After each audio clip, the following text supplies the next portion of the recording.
Okay, so we're going to begin. Last week, we started a mini-series, which is part of the bigger series, the 70 Most Difficult Questions in Judaism. The mini-series deals with soulmates. One of the questions was, what is exactly a soulmate? Something that we all want to have, something that we want to stay with for the rest of our lives. Many people are confused by the meaning of what a soulmate is, zivugim. And we covered a little bit about the meaning last week. What is a zivug? What is supposed to happen? Today we're going to cover a very difficult and sensitive question. For those of us who already think we know what a zivug is, then why is it that there are so many singles, men and women, in this generation? Why haven't they found their zivug yet? Why aren't they married? Next week, B'ezrat Hashem, we'll talk about another very important topic, which is a continuation of tonight. Tips for those who have not found their zivug yet, what they need to do. Other than some of the advice that I will mention today, tips on dating, tips on how to recognize who that soulmate is.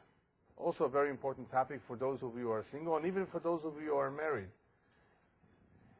After that, B'ezrat Hashem will cover another important topic, and that is, after you finally met the right one, hopefully, how to stay together. How to stay married together.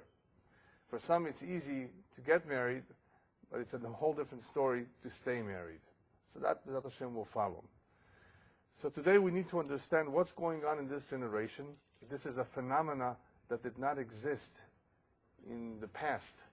In our parents' and grandparents' generations, most people wanted to get married, were able to get married, and were able to stay married.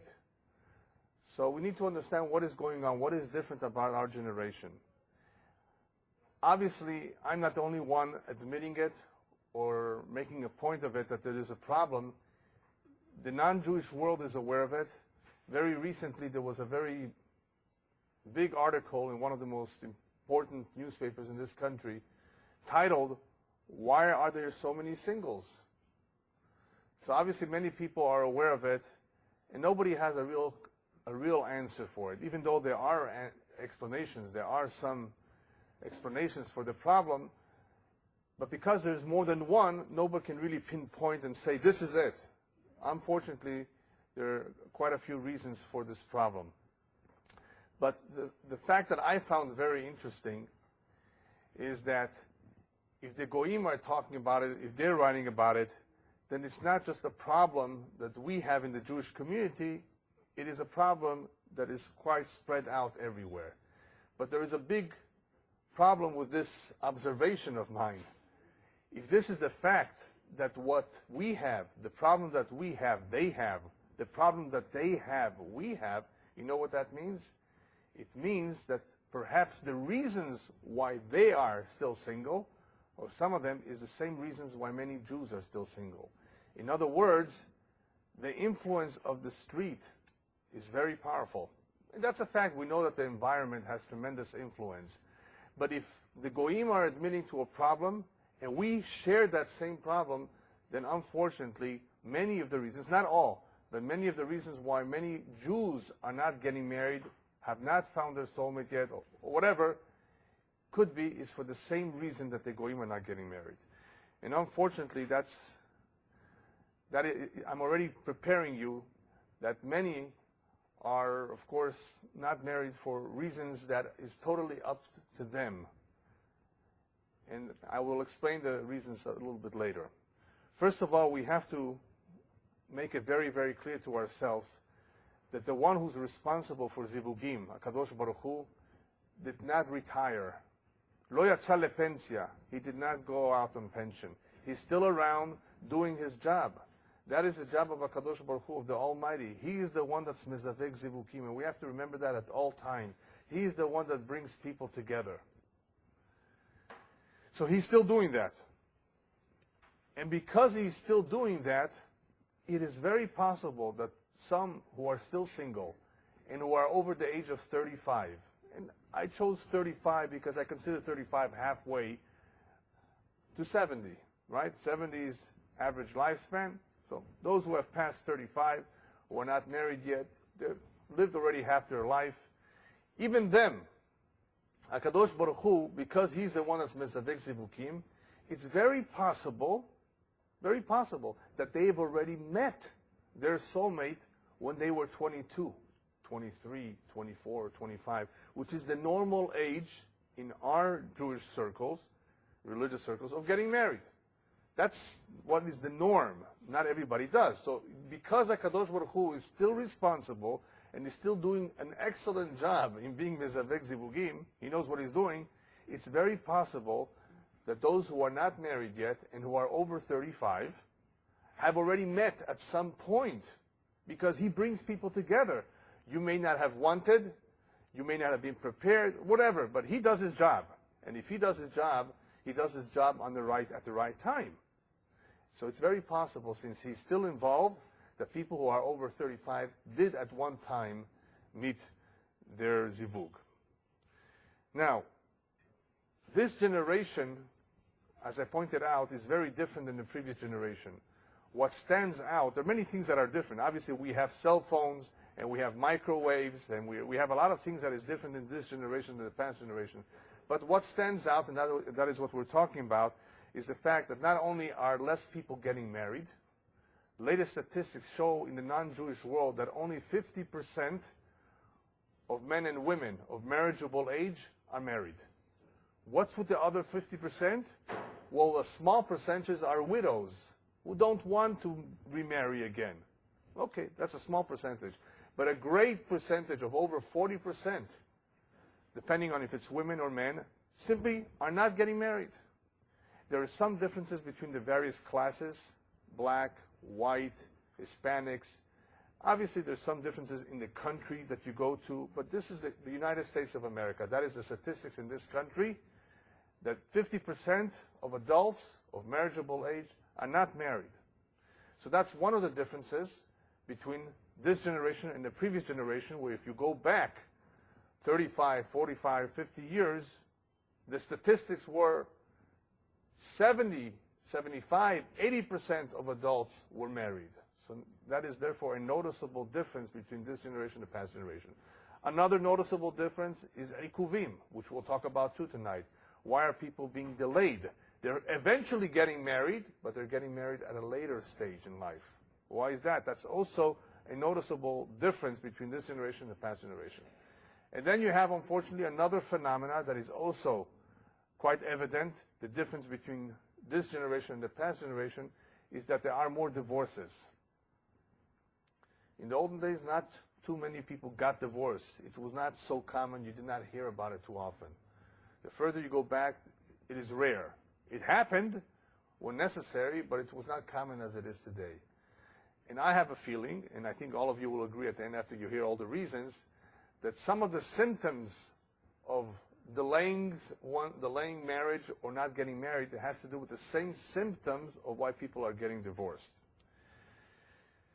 Now, I'll just tell you very briefly, before I begin to give you all the reasons, that it becomes very apparent that there's no shortage of zivugim. Anybody who ever tells you there's not enough women, there are not enough boys, they don't know what they're talking about. We just said before that Hashem does His job. He's prepared everyone a zivug, so that can never be the reason. Even though it's true, they say there are more females than there are male, you don't have to worry about it. Our job is to find the right one and not to worry about what's going to happen, that there are more females than there are male. And I'll allow your imagination to think of how that is resolved. Basically, if you were here last week, you can figure that one out. In case you weren't, I'll just tell you, a man can marry more than one woman. Not necessarily at the same time, but stage one, wife number one. Stage two, wife number two. And they both are very, very happy. There's a lot of possibilities. That should never be an excuse that there's a shortage. There's no shortage, and He knows what He's doing. So what is the problem? The problem, in a nutshell, is in us, not in HaKadosh Baruch Hu. We should never think for a moment that there's something wrong in the way He's handling the whole subject called zivugim, marriages. There's obviously something wrong in us, and that is what's leading to delays, that is what's leading to not wanting to get married, and that is what's leading to divorces too. If we want to spell it out in just a couple words, what's the problem with this generation? Just in a couple words, I can say it in a couple words. People do not want to work hard. If you want it in a couple words, people today do not want to work very hard. And I'll tell you what happens when you get into an accident. When you get into a car accident, so you call your insurance, right? They send an adjuster. And what is the adjuster's job to do? To estimate the damage. Why does he want to estimate how much the damage is? So you can know how much money to give you. However, there's another reason behind the estimate, behind actually seeing the damage. It could be that it may be too expensive to repair. And then, what does he call it? A total loss. It doesn't pay for them to do certain repairs. It's too expensive to repair. So they throw it away, junk it, and they give you the money, go buy yourself a new car. Even though a newer car may be more expensive, but that's too bad. If it doesn't pay for them, they're not going to give you that benefit of repairing your old car. Today, when people see that a situation that they think is beyond repair or too difficult to repair, they give up and they throw it away and say, let me buy myself a new wife. It's easier than to have to repair the old relationship. If it's too difficult to repair, if it's too expensive, you throw it away and you get yourself something new. That is what's going on in many people's minds. That's the idea. They don't want to work hard. But this is just in a couple words. It's much more complex. But in a couple words, this is what's going on, especially in this country, but all over the world. This generation, people do not want to work hard enough. However, this generation is very lucky. We do have something called crazy glue. You know what you can do with crazy glue? Something that was beyond repair 25, 35 years ago, you can actually still save if you put a few drops of crazy glue. Do you know when people take out the crazy glue from the closet? When would you take it out?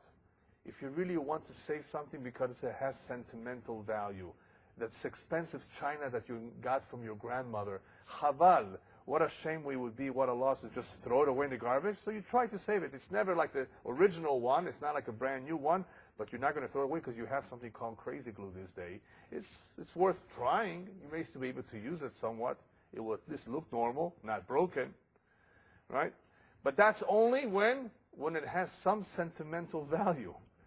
When the object that is broken, the marriage, has no value whatsoever, people will just tend not to even try to put crazy glue on it, not to try to get any help to put it together, the pieces.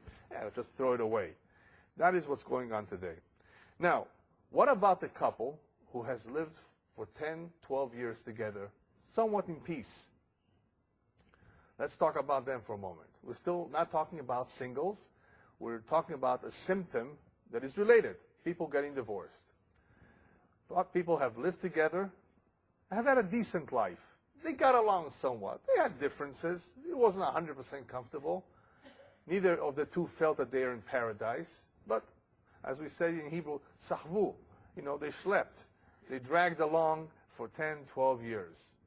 And then they got divorced. Then it falls apart. Why does it fall apart then? So the rabbis tell us something that you may have heard before that is very may be familiar to you, that the difference between Ish and Isha is very small. Ish has a Yud, Isha has a Hey. They two have two common letters together, the Aleph and the Shin. They're very similar. They're somewhat different too, right? However, how can these two different but somewhat similar people stay together? How can a male and a female, a man and a woman that nevertheless are different, be together? Only because he has the Yud and she has the Hey, and that represents the Shekhinah. If they have Hashem in their life, if they have Hashem in their home, then it is possible to work things out. You know why? Because each one will say, I'm not going to listen to what you have to say. You're not going to listen to what I have to say. Let's listen to what Hashem has to say. You know, when people have this kind of an attitude, let's not think of ourselves. Let's not think what's good for us. Let's think what he wants.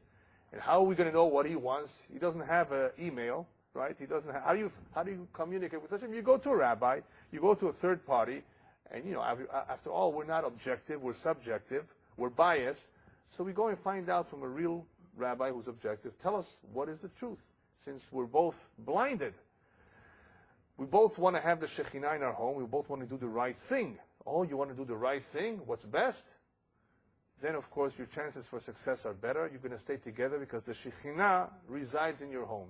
If the Shekhinah is in one's home, if there's Kedusha, there's holiness in one's home, the chances are better that the two will succeed. What happens when the two remove the Shekhinah? Then, of course, the Yud and the Hey disappear, and what is left? The Aleph and Shin. The Aleph and Shin represents fire, Ish, and the Ish consumes the house. What kind of a fire? The fire of Mahloket, of some sort of disagreement. That is the basic recipe for making a house fall apart. Some sort of Mahloket. Some sort of Mahloket. Ish, fire.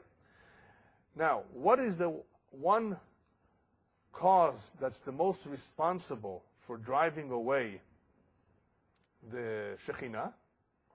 So we just said Mahloket is one of those causes. But let me perhaps surprise you with another important idea of what removes the Shekhinah of the house. For those of you who were here a couple of weeks ago, we spoke about the power of Tum'ah, of impurity. People do underestimate the power of Tum'ah in this generation. This is the generation that has the most Tum'ah. As the rabbis tell us, that the generation will go down to the lowest level, to the 50th level of Tum'ah. This is the generation before Mashiach. The generation that will go to the level of heresy, of Kfirah. The 50th level, a very difficult level of Tum'ah to get out of. And we explained that the greatest threat to Kedusha is Tum'ah. Tum'ah drives away Kedusha. It has tremendous powers. And when one allows the Tum'ah to penetrate one's home, the Kedusha cannot stand there. The Shekhinah does not remain there. Could you imagine somebody bringing in all the pornography, the internet, the TV, all the dirt, all the filth that is outside? You think the Shekhinah will want to stay there? You think that is a holy home? Something is going to happen. It's going to make that house fall apart. The Kedusha cannot live in that home. The Kotzker Rebbe once asked his students, can you tell me, can any one of you tell me, where is Hashem? So they all told him the famous pasuk, Hashem, Malek kol haaretz kevodo. Hashem is everywhere. He says, no, you got it wrong. Hashem is only where you let him in. A lot of people don't let him in into their homes, so he's not there. And I added, similarly, you can also say, Hashem is everywhere unless you drive him away, which is a similar idea. Either you let him in, or he's not there. Or you do something to drive him away. And that Tum'ah, I guarantee you, causes tremendous problems in the home. All sorts of problems, but we're not talking about divorces today. That's a different subject 2 weeks from now, B'ezrat Hashem, unless we do something for Hanukkah special. But in 2 more sessions, we'll talk about how to keep the marriage intact. But one of the problems that causes a marriage to fall apart is the introduction of Tum'ah into the home, which allows the Kedusha to leave. And that is, of course, when the whole house falls apart. Then comes the third component, of which this generation has in abundance. This generation has an abundance of chutzpah. The rabbis tell us, Dor sheben David ba, the generation that Mashiach will come, chutzpah yizgeh. There will be an increase and abundance of chutzpah. Now, do you know, just for you to know what chutzpah means, there's a special saying that the rabbis use that is incredible, that it never existed. We always had chutzpah, but the following expression never existed. Oivei ish anshei beto. One's enemies are the members of his own family, his own wife, the kids. The children's lack of respect for their parents. When did we see something like that in previous generation? Never did that ever exist. It was maybe 1 in a million. Children's lack of respect for a father or mother. As soon as the father sat down, they were all trembling. They all were in awe, the respect. Completely different. And you have to, in order to appreciate that, you have to speak to somebody from that generation, how it was. Never was it heard of chutzpah, especially the degree that you have today. Now, what does this do? This abundance of chutzpah in this generation, what that does is it creates a certain tashtit, as we call it in Hebrew, a certain framework a certain foundation over which people are building their lives. And because their lives are being built on a corrupt and rotten foundation of chutzpah, of disrespect, all of their midot, all of their character, all of their personality, and all of their nature will suffer. You know what they say about putting an apple next to a rotten apple? One rotten apple makes the makes the rest rotten. This one terrible midah of chutzpah, of disrespect, of a lack of respect for those who are older than you, a lack of respect for the previous generation, a lack of respect for rabbis, it's all the same. Means that all the midot that one may have or not have will be affected. That is the foundation, the respect for the previous generation.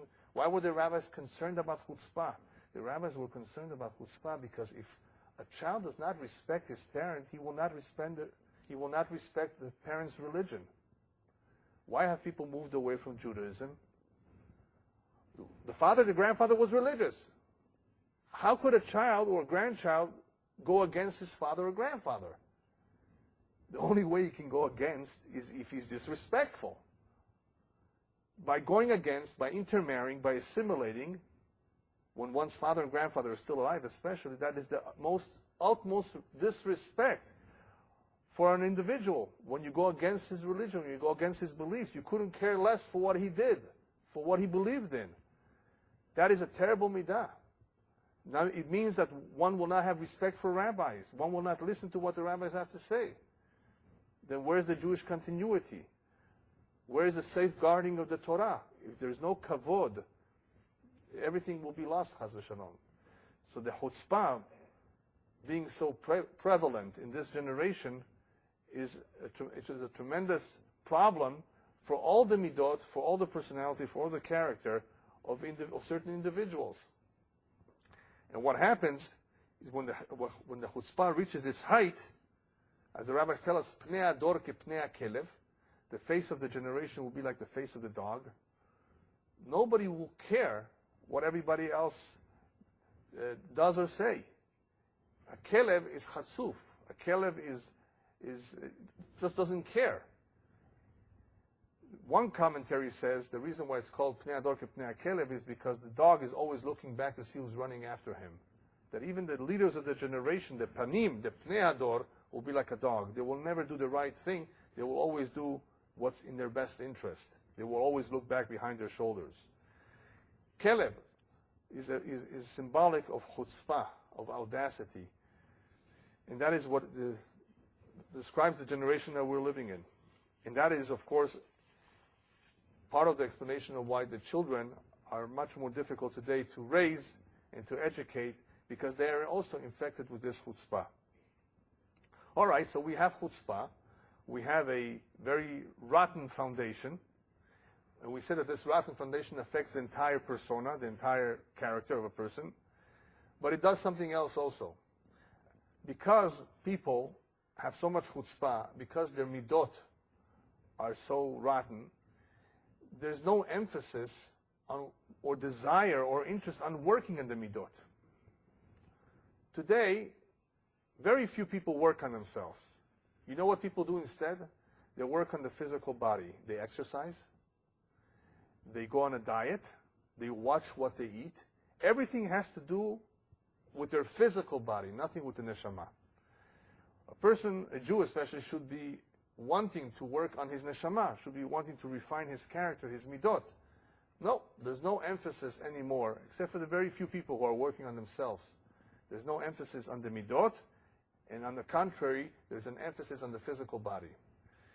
Now, there's also an emphasis on advancement, pursuing a career, making money, having the American dream, a house and a dog, right?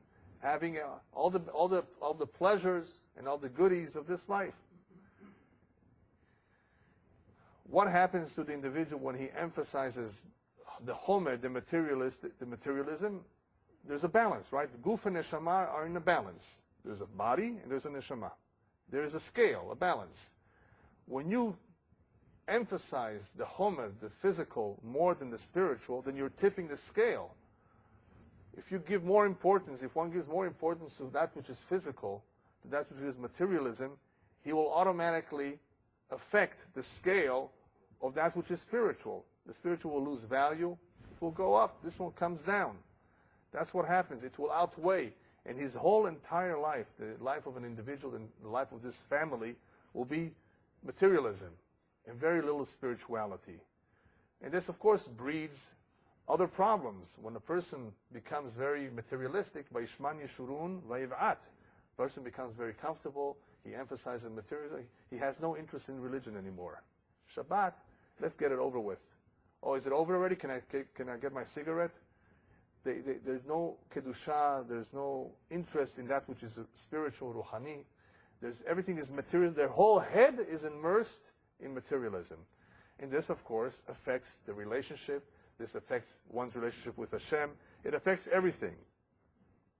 So this is what is happening as a result of the emphasis of the body instead of the emphasis of the neshama.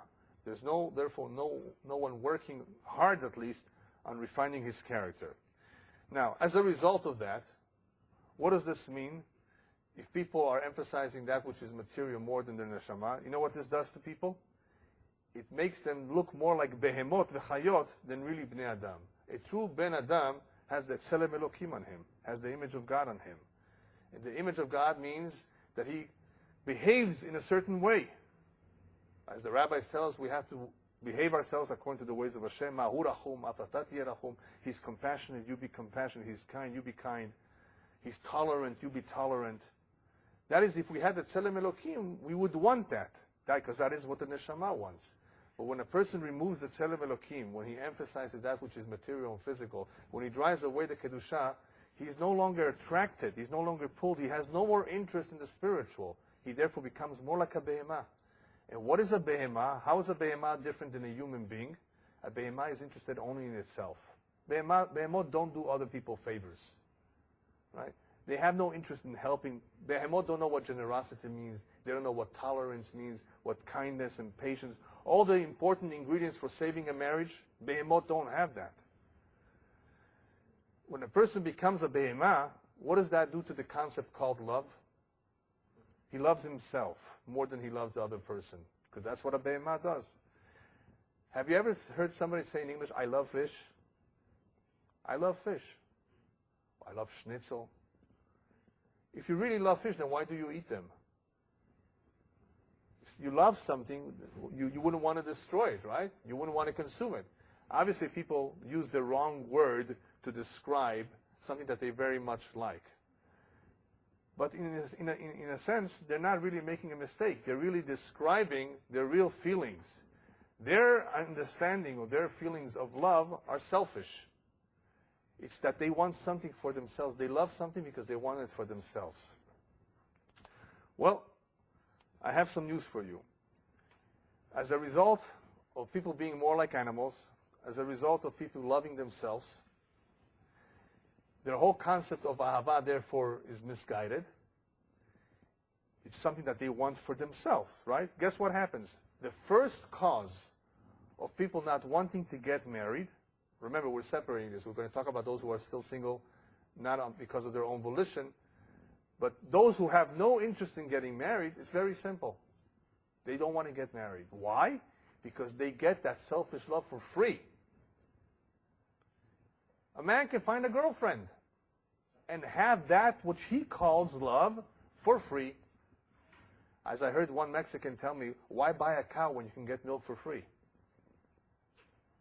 I don't know if they have that saying in English, but why buy the cow when you can get the milk for free? I think you understand what I'm talking about, right? Yeah. So if that's the love that they're looking for in this generation, in Los Angeles for sure, it's free in many places. That's what I'm told. I don't know too much about it, but that's what I'm told. It's free. At least you can get it for free. You can get a friend. You can live together. So why get married? So you understand, this is reason number one for those who have chosen not to get married. Okay, let's go to reason number two. Reason number two, it's a little bit sad, but we're talking about an individual, man or woman, who were raised in a broken home. the parents got divorced. Parents got divorced. So the second generation says, well, it's very risky business getting married. I'm afraid that I may make the same mistakes as my parents did. I don't want to end up in a divorce. Now, is he right or wrong? I want to ask you, what do you really think? Somebody has this problem, this dilemma, this hesitation. He's afraid of making the same mistakes.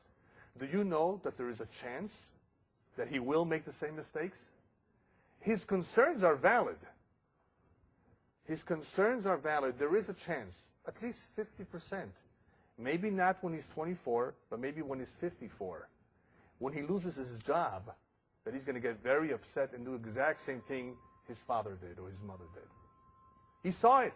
He lived with it. He experienced it. It may happen. These are psychologically valid concerns. Does that mean he should not get married? No.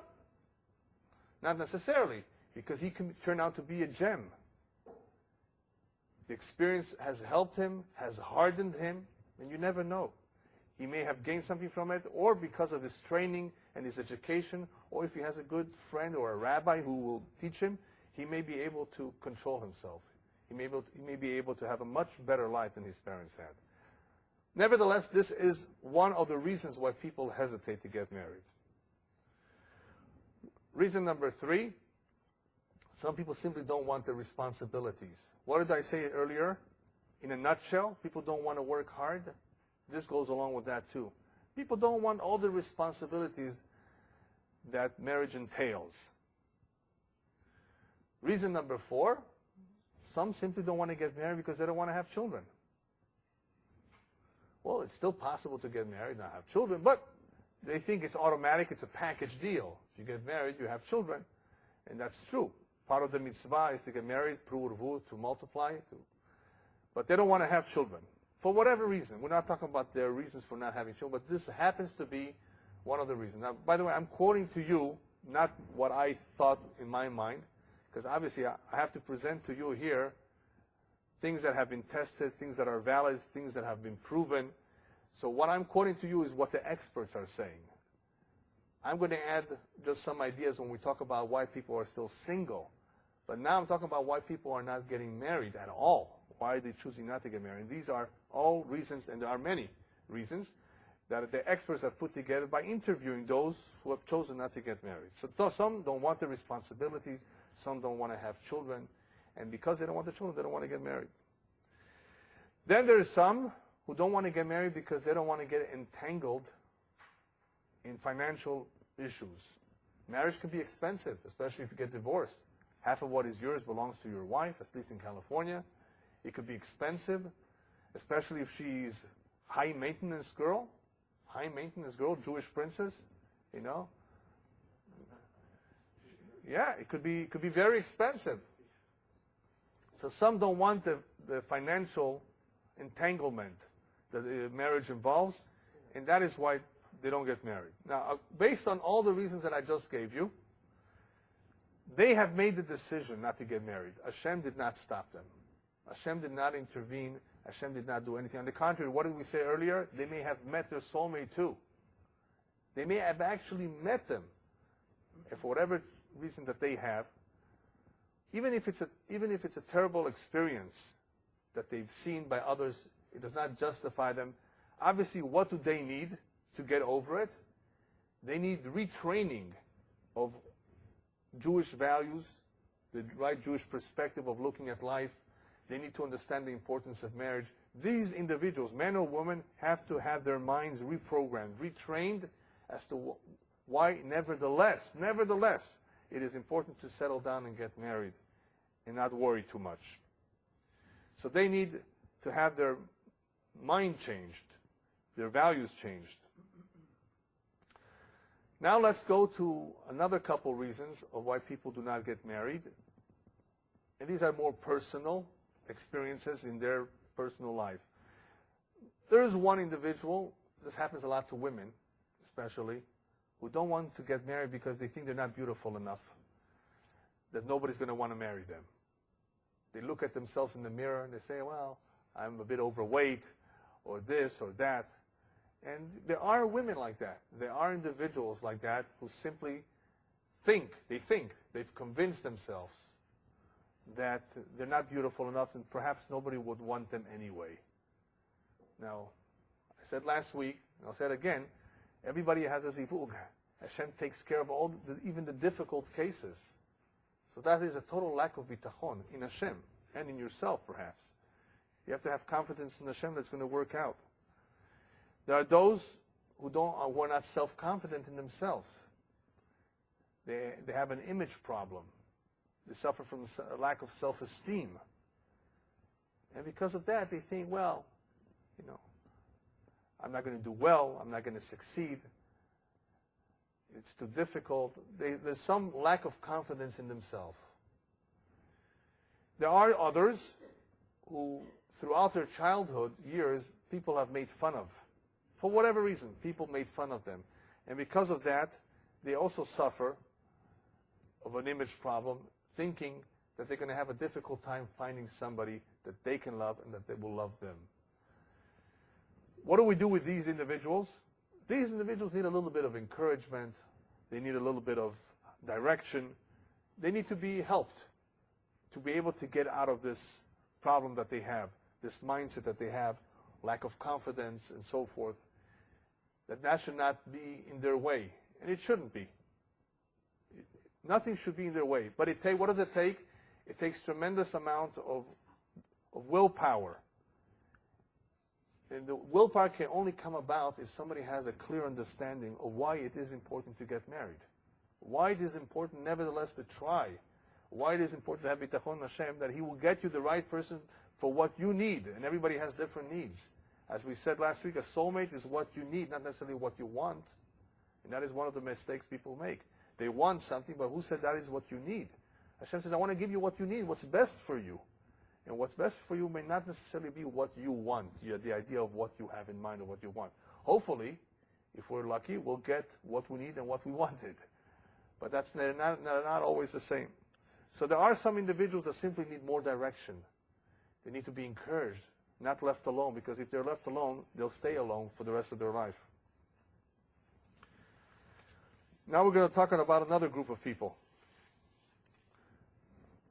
Unfortunately, you may not be aware of, but there are such cases, and actually we hear about it almost every day in the paper, unfortunately, that as a children, they've experienced some trauma. They were abused. Different kinds of abuses. And as a result of an abuse, this girl, who's right now 27, does not want to have an intimate relationship with any man. Do you know that this exists?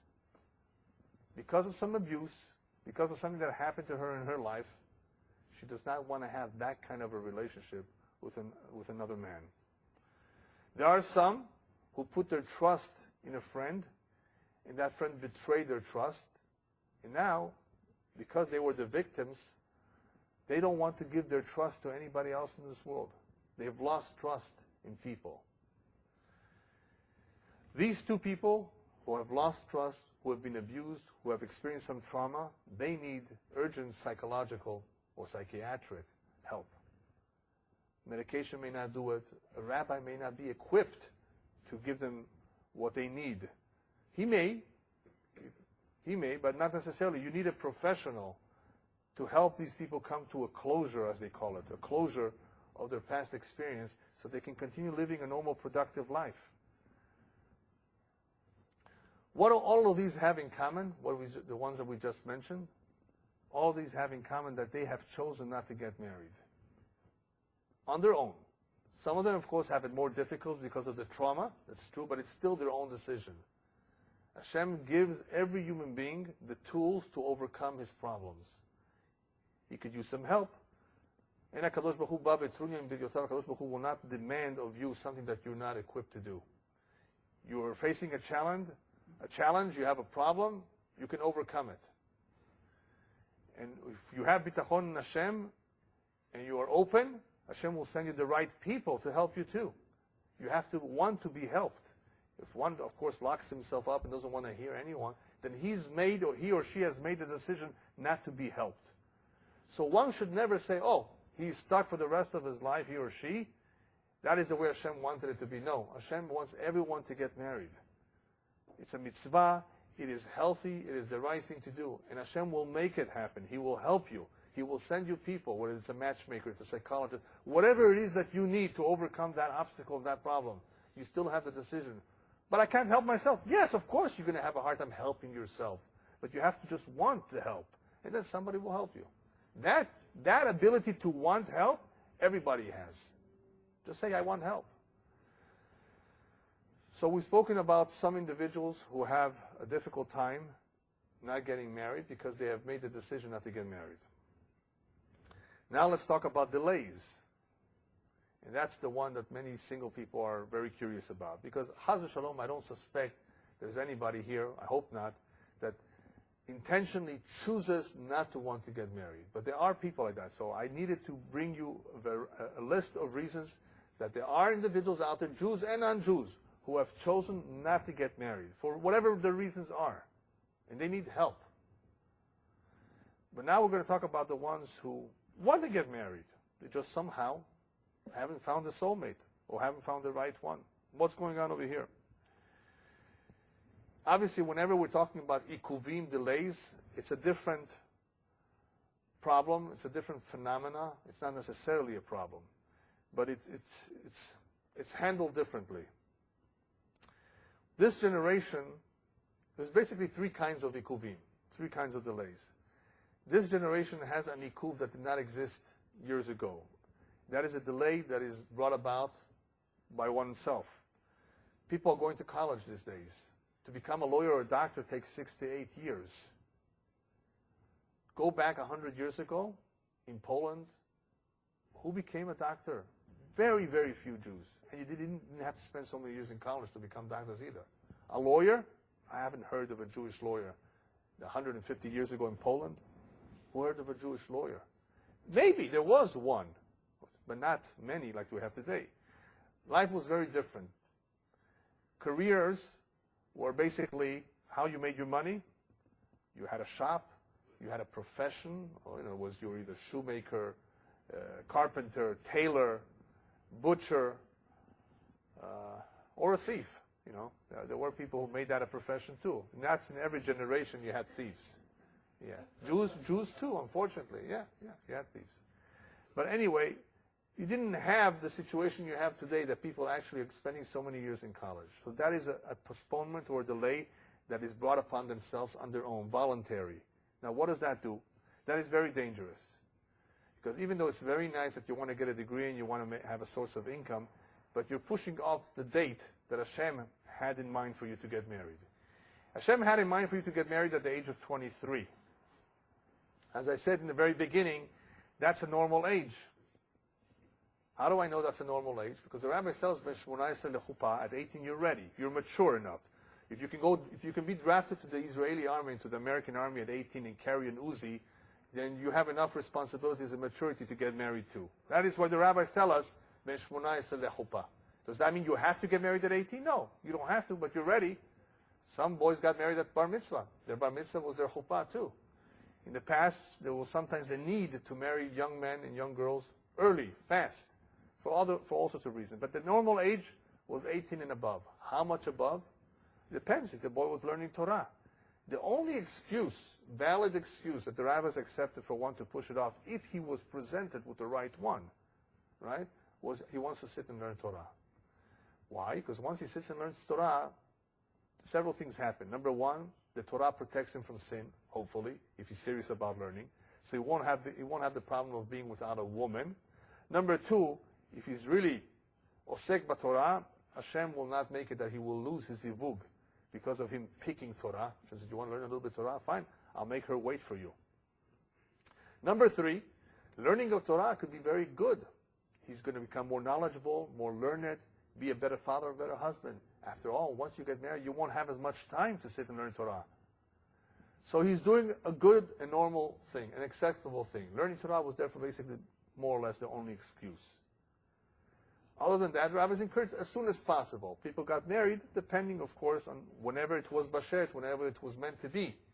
And that could have varied anywhere from 18 to 25 on the average, years ago. Why doesn't that happen today?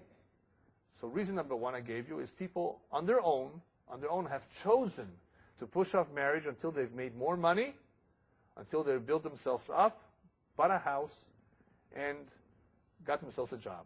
Now the Rambam says that that is what you should do. The Rambam says the right order is make some money, buy a house, and then get married. Do you know what happens if people do that today? They'll have a lot of white hair by the time they're ready to get married. If they have to wait to first buy their home and put down a down payment of, what is it today, $200,000 just for down payment? Today it's not possible to do what the Rambam is suggesting. Of course he'll be beautiful, right? But it's not possible. Nowhere in this country can you do that. You're going to wait. It's going to take you a few years unless you hit the lottery, unless you get the help. Therefore, you don't buy your house right away if you can. The first thing you do is you get married. But you should have an idea of what you want to do for a living.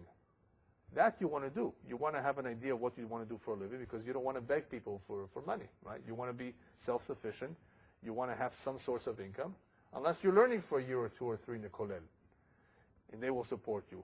But other than that, you have to have an idea of what you want to do, but not to wait till you buy a house, till you have your own home. That's impossible. So therefore, one has to make himself available and ready to get married as soon as he hits 21, 22 for men, and as soon as she becomes 17 or 18 for a girl. Unless you live in Mexico City in the Syrian community, they grab you when you're 14. Yeah. You know, at least they reserve you, you know, and by the time you're 15, there's an engagement, and 16. If you're already 17, 18, you're too old already. Yeah. What is that? In Morocco too? Yeah. Yeah. So anyway, that is the ideal age. The ideal age, why not start off life together when you're young, when you're in your early 20s? Okay. Unless you have a good excuse. So therefore, these individuals who have chosen to postpone it because they want to get a job, they want to therefore get a degree, they want to get their PhDs first, they're not doing the right thing. It is not acceptable, it's not correct to do that. Get married, and if you want to pursue your degree after you're married. Who's going to help you together? Well, don't worry. There's 4 people to help you. Her parents and your parents. Hopefully a little bit, and maybe you'll work at nights. You don't have so much expenses when you're first married.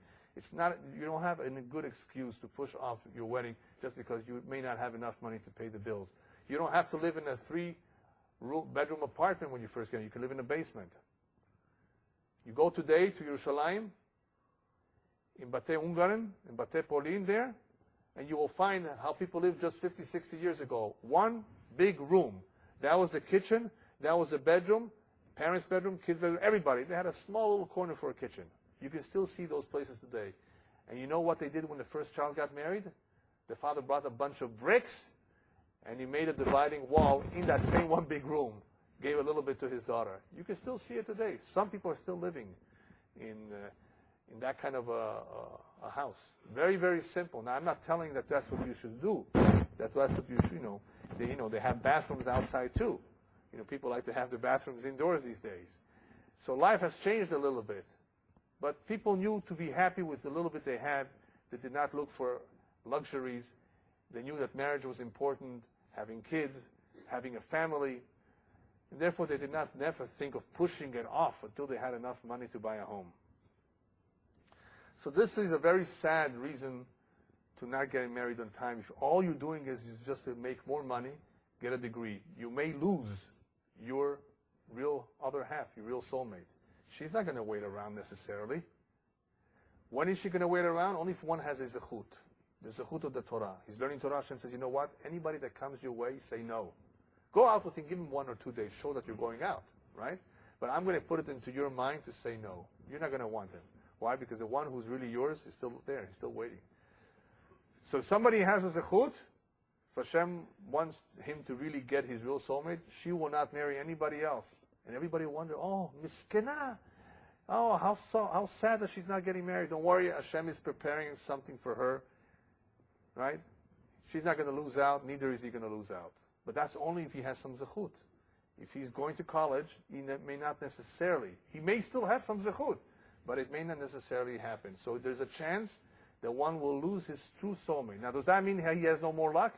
No. We said last week that even if he lost his true soulmate, there's still some wonderful women out there, young women who can come a close second, right? Close third, or whatever. Better something than nothing, right? Obviously, the best is the real soulmate, but if there's nothing else, you take whatever is there. Then we have second kind of a delay.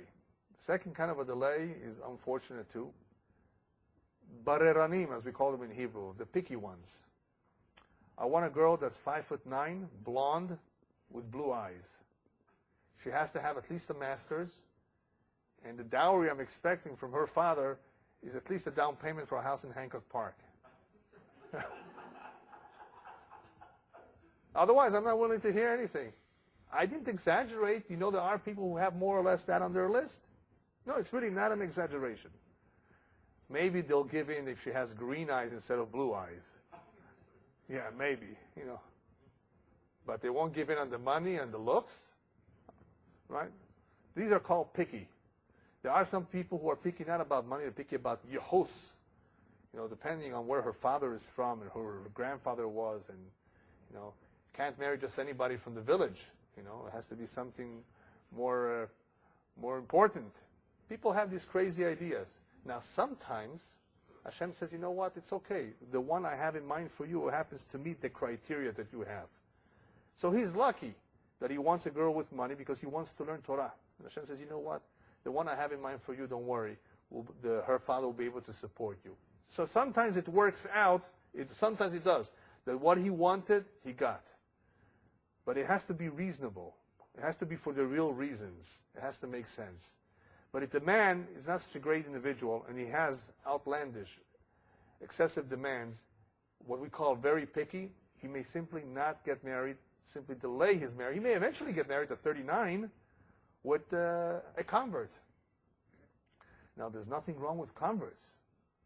Just like there's nothing wrong with marrying a divorcee or a widow.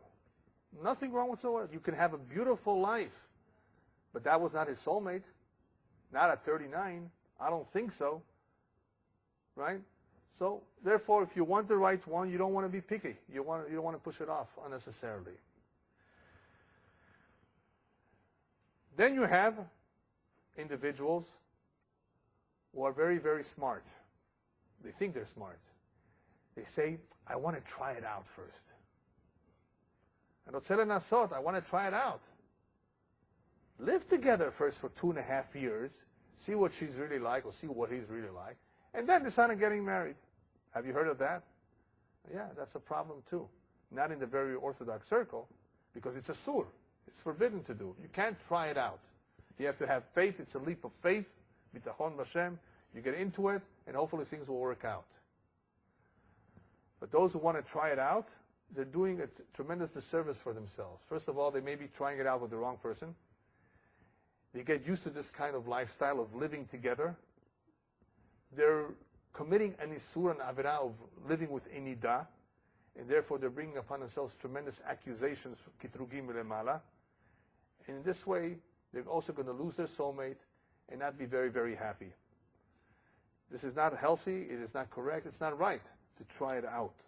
You go out, and B'ezrat Hashem, we'll talk about it next week, how many times to go out, some tips on dating, and how to know if you've met the real one. That's for next week. But to try it out, to actually live together, that's a sur. Okay, these are understandably not the right thing to do. But what about those who do not fit into all of these categories?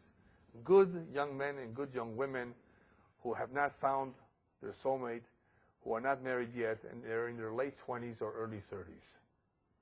Right? Because we said before 35, after 35, one should really start analyzing his life a little bit. What has happened?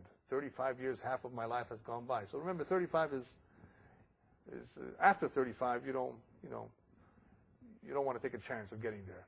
But before that, it's still possible. There's another possibility. Late 20s, early 30s. And that is really the majority. Many of the singles fit into that category. What is happening to them? What is happening to them are ikuvim. They're delays, but these delays are me'ashamayim. They're not because they're picky. They're not because they pushed it off. They're not because they want to try it out. They're young men and young women who did nothing wrong. Nothing wrong. Great people. Nice men and women. Their ikuvim are mi'ashamayim. Obviously, they're not responsible. They did not do anything wrong. And as we will see, they did everything right. So what could it be? What could the ikuvim mi'ashamayim be? I'll be honest with you, he didn't tell me all his reasons or why he delays people. But I'm going to give you a few ideas, just a few ideas. This is a generation that is unique, as we said before, in some very, very disturbing ways, right? But it's also unique in a very beautiful way. There are many balei teshuvah. There are many balei teshuvah, people who have returned to Judaism in this generation. You did not have this 150 years ago. Now Hashem says, wait a minute, okay. Shimon, who was a drug dealer between the age of 20 and 25, and after 25 he went to Kathmandu to do some yoga, and then he went to speak to some guru, and then he went to try something else in South America. Finally, Baruch Hashem has come back at the age of 31 and has become a Baal Teshuvah. Real Baal Teshuvah, learning, praise, tefillin, Shabbat, everything. Now Hashem, of course, loves this Baal Teshuvah. Hashem loves Baal Teshuvah. Hashem has to now provide him with a wife. Where is his soulmate? What do you say? Is she still around? What do you say? Yes. Yes? But he's 31. Doesn't matter, yes. Why? How do you know she's still around? Because he had to go through this process, and at age 31, it's as if he's 23. Right, very true. It's possible, but not 100% for sure. Baal Teshuvah will for sure, Bezrat Hashem, marry the right person, because Hashem is the one who's in charge, and he will give him the right person. That right person may or may not be his soulmate. And what does it depend? It depends if he has any zechuyot, any merits whatsoever. If a person has any merits, Hashem will say, you know what? Your wife will wait for you, even if it means waiting for 10 years. Or the more likely scenario, and why you are right, is because his wife is a Balat Shuvah too. And Hashem says, I keep track of everybody. I know where all the neshamot are. Only I know. She's a Balat Shuvah. He's a Balat Shuvah. They cannot get married when they're not Balat Shuvah. Because if they did get married before, they would destroy themselves. They would get divorced. They would not be as successful. It doesn't mean a person who's not religious cannot have a good life. I'm not saying that. But Hashem knows that if they are to wait, they will have a much better life than if they had not waited. Hashem says, you know what? Rachel or Sarah or Tammy or whatever, you know what? You just became a Balat Teshuvah. Just wait one more year. Your husband is a little slower than you. You become Balat Teshuvah. And sure enough, they both become Balat Teshuvah, and Hashem brings them together. There are many wonderful stories to show that. People who became Balat Teshuvah, they married later. This is a generation of Balat Teshuvah. This is therefore a generation where people are not getting married at 21, 22, and 23, because there's a lot of people who are only becoming Balat Teshuvah when they're in their late 20s, early 30s. And they will many times meet the best and the right one, like you said. But it could be that they will not marry the real one, because she was born into a religious family. And he was born to a religious family too. He went off the right path. For 10 years he was fooling around, doing the wrong things. And this kind of Baal Teshuvah, who, if he does not have enough merit, Hashem says, I'm sorry. She's not going to wait. She's a good girl. She went to Bet Yaakov. There's somebody nice for her. And then he will have to settle for something else, which will also be good, but not the original one. So Baal Teshuvah is one reason Hashem has to therefore wait to bring about their soulmates. Another reason of why Hashem delays it sometimes, some sort of cheshbon from Shamayim. Cheshbon from Shamayim that we do not know. That Hashem says, you know what, the time is not right yet. Either because the man is not available. He's not available. He's married to someone else. Just wait a little bit and he'll become available. Or it's just not the right time. You will meet, you will see each other, but you'll have to wait 2 years. Just like with my parents. They met in 1956. They all were pretty much ready to get married to each other. But some of the friends of my father says, you're going to go live in the jungle of the Amazons? Because my mother's from Brazil. You know, there's a big jungle. It's called the Amazons. There's no Yiddishkeit. There's no Torah there. You're going to go live there. You're going to marry her and go live there. And somehow that interfered it appears like it interfered with their own interest of wanting to get married. They were both very happy. And somehow it didn't happen in 1956. 1958, somebody thought of the idea, oh, whatever, by the way, whatever happened about those two? They liked each other. Well, why don't you set them up together?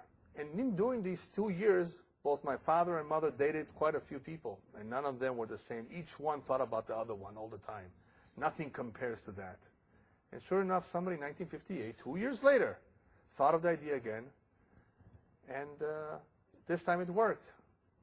I guess I had to be born 2 years later. That's the only explanation I have. Why did it have to happen? Nobody knows. Did they interfere? Did they ruin it? No. We don't believe that. We don't believe anybody has the right or the ability to just spoil something which has the potential of working out unless Hashem agrees. Unless somebody is silly and pushes it off on his own. Like we said before, people have met their soulmate when they were young. They just didn't think or want to get married. But other than that, nobody just spoils it for others. It was not meant to be yet. It was meant for them to see each other, but for some reason not to marry. Then there's a third reason why people are not getting married on time, and that is the most unfortunate of all of them, that there is a delay because of kiturgim, because of accusations. They're doing terrible things. They're either not honest in their conduct with people, in their business. They are living with goyot, with non-Jewish women, or with Jewish girls, but not in Kedusha. They're doing the wrong things. When people do some terrible things, that brings about accusations. And what is the accusation going to do? Hashem, you're about to give him the most precious gift of all, his soulmate. He doesn't deserve it. She doesn't deserve it. And because of that, it doesn't happen right away, until the person does something to deserve her or him, if he or she is still around. So one has to be very, very careful in that he does not do anything that may hurt his chances of finding his real soulmate. Just like to summarize, even though B'ezrat Hashem will be talking about it next week a little bit more in detail as to what one can do to find his soulmate, how one can identify his soulmate, some tips on dating, B'ezrat Hashem next week, but just to summarize what one should be careful with and what's really important in order to find the real soulmate. Don't forget that perhaps one of the most important things is to pray. We find that prayer was effective for bringing about children, for Sarah, Rivka, Rachel, Leah, who were barren in the very beginning. Hashem wanted them to pray to him. Hashem sometimes holds something back just so that we should turn to him. And the greatest and most effective prayer is Dafka Tfilat HaCholeh, the one who is sick, the one who is in need of something. Not all the people who are saying Tehillim and Tfilot. Obviously, we value all the Tehillim and Tfilot of the Rabbim, of the Tzibur. But Hashem wants Dafka Tfilat HaCholeh, Dafka the one who is in need of something, need of refuah, need of a zivug. Dafka him, Dafka his tefillah. If it's a real tefillah, that could be the most effective thing of all. Have bitachon b'Hashem, do not lose yourself. Have faith in Hashem that he's mezavek zivugim. He's in charge. He knows what he's doing. Be very careful from your conduct or how you conduct yourself with people. Not to push it off unnecessarily, not to be overly picky. Lishtadel, to make an effort, a sincere effort, if something comes up, to look at it. Especially if you're the man has to have the initiative, much more than the woman. The woman doesn't have to travel all over the world to find her soulmate. The man does. It's his job to look for her. Some are lucky, like Yitzchak. Rivka came to him. And some are like Yaakov. They need to go to Rachel and Leah. You don't know, Sally, how, you don't know. No one knows how it's going to happen. They may come knocking on your door. Oh, is Mr. Friedman at this address? No, you got the wrong address. Oh, by the way, what's your name? And that is how they found each other. They thought it was a mistake. They knocked on the wrong door. But it was the right address that HaKadosh Baruch Hu sent them. We don't know how it's going to happen. Right? You have to have bitachon Hashem. You have to make an effort, any reasonable effort. And last but not least, you have to want the right things. You have to want to get married, l'shem shamayim, to have a bait ne'eman b'Yisrael, to have a Jewish home, to have children, to have a family. You have to want to marry for the right reasons. The reason I added that is because a lot of people don't value marriage as much, and that is why they chose not to marry. So you have to be careful with having the right hashkafa, the right perspective, that marriage is something important. I just want to share with you what I found in Perek Kuf Yutet in Tehillim, just some of the ideas of why people are still single. and what's important for them to do, that they should get married in time. Perek Kuf Yutet 119, which begins with the letter Aleph, says, Ashrei Tmimei Derech, Haolchim B'Torat Adonai. Fortunate are the ones who are sincere, who are Tmimim, who have Bitachon in Hashem. They have no reason to fear. So we find the Tmimut. We find Ashrei Notzrei Edotav B'chol Lev Yidreshuhu. B'chol Lev Yidreshuhu means that they seek Him with all their heart. And that means two things. It means that they do an ishtadlut, they seek. And it also means that they pray. They seek Hashem, that means they pray to Him. Aflo pa'alu avla. They have not corrupted their ways, their mannerisms. They have not done any avil, any injustice to anyone. In other words, they have not brought upon themselves any accusations. Bidrachav halachu. Atat tzivita pikudecha lishmor meod achalai yikonu derachai lishmor chukecha. May my ways be correct. May I be walking on the right path. May I be doing the right things. May I not be choosy. May I be looking for the right things. And of course, the observance of the mitzvot, to do the right things. These are just some of the ideas of what we spoke about. If one follows in the ways of Hashem, if one follows the Torah, there's no reason for him to fear. There are many segulot, of which we'll discuss next week. B'ezrat Hashem next week, I hope to be able to hand out copies, as I did once in the past, of many ideas, prayers, or things that one can do to help it bring about faster. But just, I want to remind you, segulot, there are many segulot. The power of a segula is not more powerful than prayer.